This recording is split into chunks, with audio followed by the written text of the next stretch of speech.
बात करते हैं रजिस्टर्ड इलेक्ट्रिक टू व्हीलर की। सितंबर 2024 में यानी एक साल पहले लगभग 90,000 के आसपास electric two wheelers registered category में बेचे गए, जो कि बढ़ के 1,04,000 हो गया। मोटा मोटा अगर हम देखते हैं तो करीब 16-17% का इंक्रीज हुआ। लेकिन प्लेयर्स के बीच में बहुत बड़े वेरिएशंस हमने देखे। ओला इलेक्ट्रिक, जो कि 2024 तक डोमिनेट कर रहा था मार्केट को, लगभग 25,000 व्हीकल्स उसने सितंबर 2024 में बेचे थे, जो कि नीचे गिरकर अभी लगभग 13,000 व्हीकल के ट्रेंड पे आ गया है। अगर टीवीएस मोटर की बात करते हैं तो 18,000 व्हीकल से वो 22,000 व्हीकल पे आया है। बजाज और ईथर के सेल में हमने देखा कि बहुत बड़ा चेंज नहीं है, लेकिन फिर भी ईथर जो कि 12,000 था वो 18,000 पे पहुंचा, और बजाज जो कि 19,000 पे था लगभग 19,000 की सेल पर ही रहा।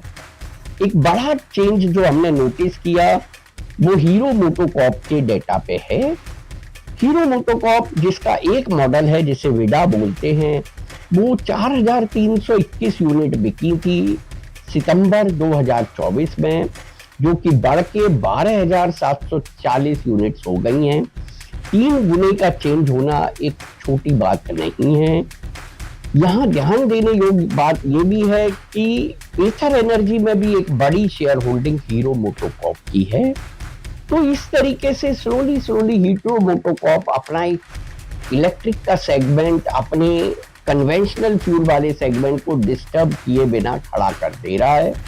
अगर दोनों नंबरों को हम जोड़ देते हैं तो मोटा मोटा 30,000 व्हीकल हीरो मोटोकॉर्प या उसकी सब्सिडरी कंपनी के पास आ जाता है, और ये सबसे बड़ा नंबर है इलेक्ट्रिक टू व्हीलर की सेल का, और ओवरऑल सेल का लगभग 1/3 नंबर आ जाता है। अब बात करते हैं कि क्या कारण है कि ये जो ट्रेडिशनल कंपनीज थी उनके डेटा में हमने पॉजिटिव साइड पे सर्ज देखा, जबकि नॉन कन्वेंशनल कंपनी यानी ओला इलेक्ट्रिक में हमने नेगेटिव साइड पे ट्रेंड देखा। देखिए, ऑटोमोबाइल का सेगमेंट भले ही ये मटेरियल का सेगमेंट है, गुड्स का सेगमेंट है, लेकिन उसे चलाने के लिए सर्विस, सपोर्ट और वारंटी एक बहुत बड़ा फैक्टर है। और शायद ओला इलेक्ट्रिक जितना अपनी प्रोडक्ट की क्वालिटी पर ध्यान देता है, सर्विस, सपोर्ट और वारंटी मैनेजमेंट पे उतना ध्यान नहीं दे पा रहा है। पिछले 3 साल में हमने सेम ट्रेंड देखा है। उसके प्रोडक्ट के अंदर सब इतने अच्छे फीचर्स होते हैं कि लोग उसे आकर्षित हो जाते हैं लेने के लिए, लेकिन जैसे ही उनको पहली बार सर्विस, सपोर्ट, वारंटी की जरूरत पड़ती है, उनका फीडबैक बहुत खराब आता है, और यही ओला इलेक्ट्रिक के लगातार डाउनवर्ड ट्रेंड का रीजन है।